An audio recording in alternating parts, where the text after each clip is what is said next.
There's a place, a school, an institution where a professor resides. One that for the past 30 years has traveled the world teaching others. A pioneer in America of the fighting science of Savate. One who codified the sports of this fighting style. One who has produced clubs, champions, and continues to develop. Listen to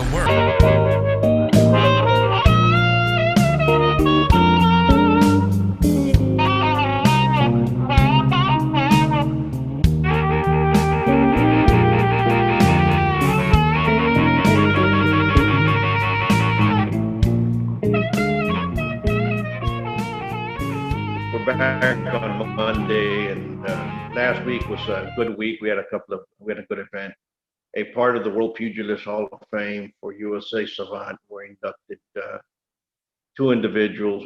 It was supposed to have been last November, but with COVID and everything else coming of age, we moved it to March, and we broke it up into different parts. And we have some great individuals going to be inducted. And this past weekend, two great individuals were inducted. One was Grandmaster Dave Hebler out of Kempo, great individual. A lot of people know him as he was Elvis Presley's bodyguard. Great fighter, tremendous friend. And also from Texas, Sifu Jesus Ponce, he's a Sifu in Wing Chun, excellent individual. He gave a great class yesterday. We honored some of the kids that have come of age and doing excellent in school. These half the crew in my academy of the kids, they're all honor roll students, and that's what we base ourselves from. Not only for them to be able to learn the art of Savate and Capoeira and the other arts that are around, but for them to be able to have good discipline, good manners, and become good citizens in society. That's what a pugilist needs to be respectful in all forms and fashions, and not only capable within the fight, but elsewhere. Well, we had a great weekend. I want to thank everybody for the views, for watching, for subscribing, for this channel is for you, all the questions that have come of age. And here's a question that was asked several weeks ago, and we're getting to it now, is touch base on competition and what it means to a school and how one should act as a coach. That's a tough question. Competition, because competition, you have so many different associations, so many different sports, so many different types of sports, both combative and non-combative contact sports, right? So I'm going to take it as the way I was taught, the way I've seen, what I was brought in within the life of being a pugilist, and as well as a professor of Savate, and what I've seen and what my mentors gave me, and what I've learned by others that I've respected highly within the sport of boxing and Savate and Thai boxing as well. Let me tell you a little bit about my experiences within combative sports. One, they have to be regulated. Two, they have to have a governing body, whether from the state, national, and international governing body. I do not side myself with combative sports in the ring or competitive wise when it's just kind of just a school or somebody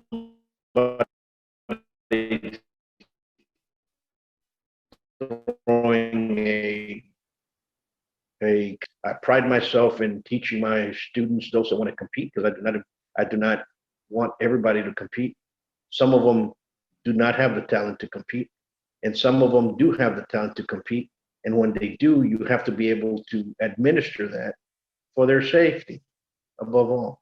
Remember what I said, for their safety. This is no longer the ego of the professor, the coach, the person that's taking them to the ring. This is the safety of the one that's fighting inside the ring, competing inside. There are schools out there that have tournament fighting, like point karate, stuff like that. If you like that, take your students to that type of element, understand the rules, and go forward. I'm going to break up rules and what a club should do, because you know, a lot of these guys go out there enthused and they're getting used for the wrong reasons. I'm going to tell you why. There's a lot of things before COVID. There was a lot of back gym, in gym, kickboxing matches without doctors, people, money going around. These were not sanctioned by any governing body, but yet coaches were taking people to go fight in these, instructors were taking their students to fight in these elements of boxing that were non-regulated, non-sanctioned, no doctors. People were getting hurt, and it was just kind of like a pride thing, like, oh, you know, I took them over, I'm being tough. Yeah, yeah. It's not about having balls. It's not about having guts. It's about having brains and being able to decipher the difference between protecting your student and not protecting them. I'll tell you another thing. Know the difference between an amateur sport and a professional sport. Everybody wants to have professional athletes, professional boxers, professional competitors inside the ring. You know, I have a pro fighter, I have a pro this, I have a pro fighter. You hear that left and right. Oh, I have 5 pro fighters. And as soon as they're taking their amateurs and placing them, as soon as they turn 17, 18 years old, into a professional arena, without the boxer, without the fighter having the basics or knowing the intermediate, yet alone advanced segments of punches, counter punches, training, conditioning to be in the professional arena. They get people hurt, and all of a sudden they say, well, he wasn't meant to be. Let's go to the next one. Well, that's great. For the fighters out there listening to this, pay attention, because this happens a lot. Remember, if you fight for money, whether it's a tournament and the top prize is money, you just became a professional athlete.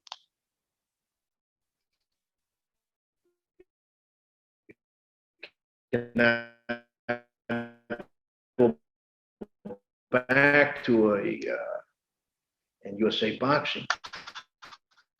It says amateur people will sign up, and all of a sudden they'll go back to USA boxing and say, wait a minute, we became a professional athlete. See, things like that damage the sport. Things like that make people hate the sport and certain stables out there that are around. Let me tell you something about safety. You want to be a coach, you want to be a second in the ring, you want to take a fighter to the ring, learn everything you need to learn about it. Learn how to wrap hands, practice wrapping hands. Why? Because you can cost your boxer his hands. You wrap him too tight, he punches, he breaks his hands, he's hurt for a good while. Or for life, he's damaged. I know plenty of boxers here in Laredo that their coach didn't know how to wrap hands. And guess what? To the day they have damaged hands. Okay? Or they burn them into boxing. Person had a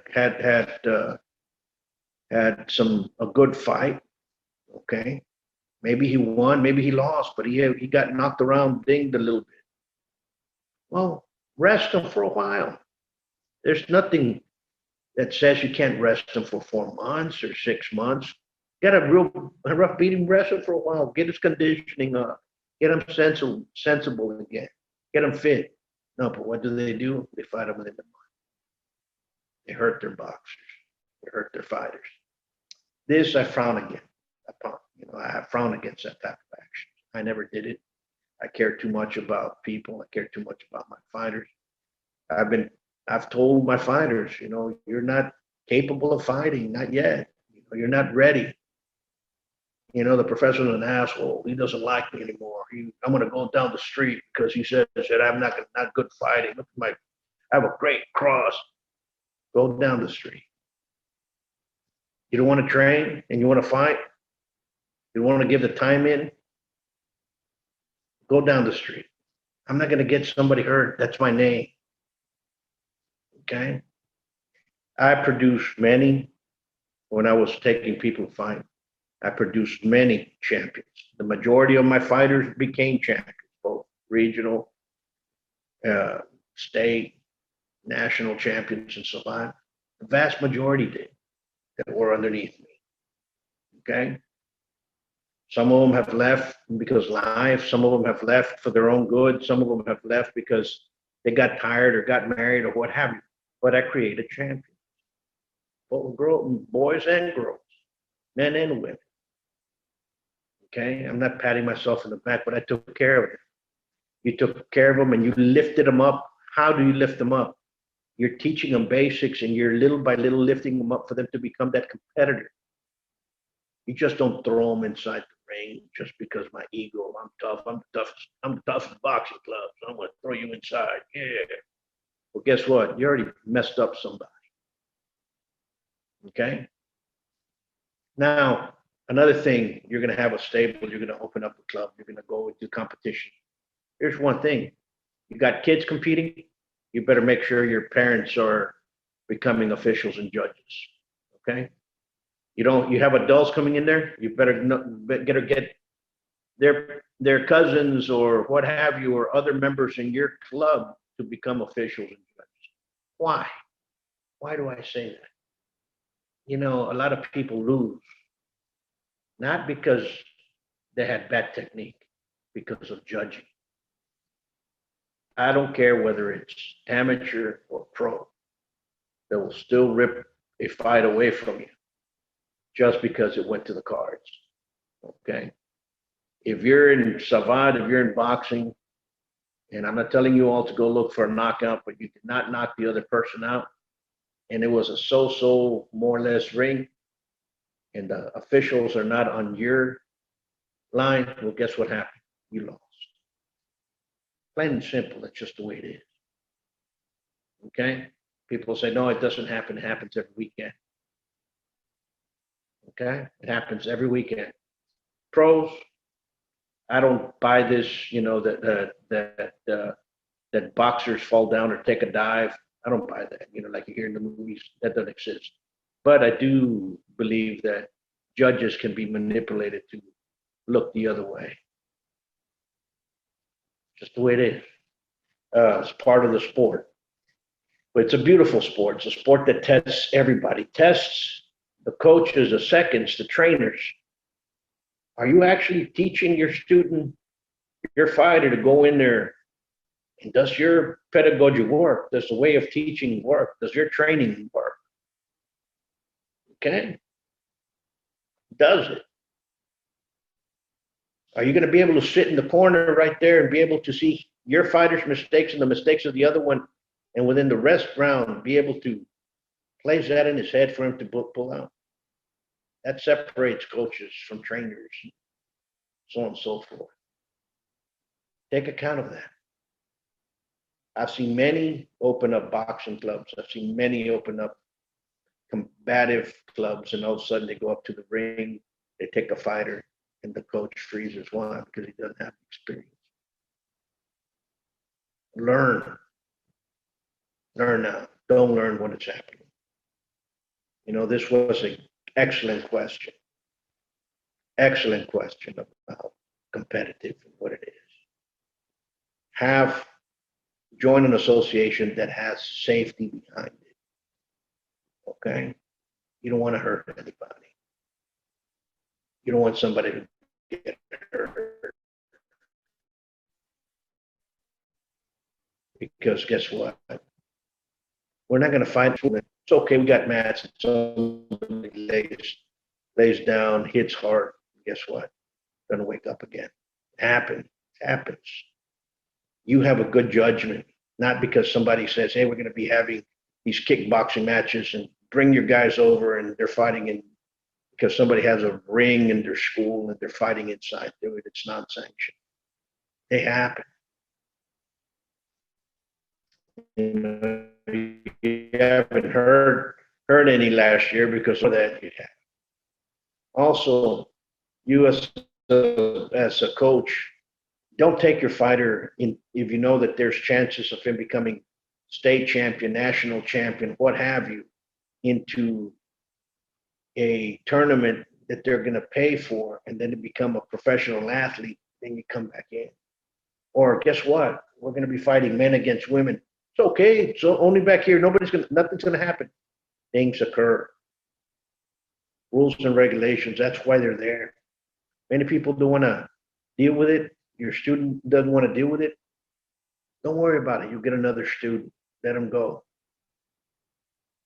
Believe me, I've told people to go for reasons. They weren't cut for it. They weren't cut for the ring. That doesn't mean they can't learn how to box. That doesn't mean they can't learn savate. That doesn't mean they can't learn how to fight. That just means they're not cut for the ring. You know, I'm going to take a quote of one of my favorite boxers, Willie Peck. And he says,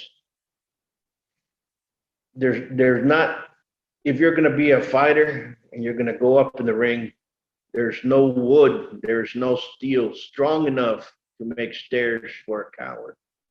Those are tough words. That is the truth. Okay? You have to train. You have to be able to train your competitor. Not only instill to him the rules of the type of event you're taking him into, the type of competition that he's doing. Not only that, but also for him to know the whys and why is he doing it? Does he listen to you? But that's a fighter's thing. You're the coach. You're the second. Some fights are won because of the coach, because of the second. So remember that. So for you that asked me the question to open up and start having a competition club, I wish you the best luck. It's a beautiful sport. And one thing I'm going to pass on to everybody. Remember, all your hard work is your name. Always remember that if a fighter becomes champion, wins, you did not produce him. He became a champion when he was suckling on his mother's tit. Understand that? But if he loses, you're the cause of him losing. Remember that. I've had many champions. There's only two that have said, thank you, Prophet, for making me a champion. Only two of 40-something champions that I've made. Okay? So it's a hard sport. It's something that you have to do it because you love to do it and that you can't be motivated for it. I'm not expecting any thanks, but what I am expecting is when people come here is for them to have the dedication enough, if they're going to compete, for them to compete and follow one rule, the training rule. Be on time, have discipline, and don't quit. Okay? Till next time, much peace. And remember, subscribe, like, share, keep asking those questions because we got a bunch of stuff coming up and we got some great events coming this way. And if you guys are looking for savate and you want to learn some savate, in May 30th, Memorial Day weekend, we're going to be having our 31st annual Passage de Grade of Savate. We have some professors coming in from France. We've got folks coming in from around Texas, around the United States. It's a good time for you guys to train in savate, learn some more, and move forward. Until next time, much peace.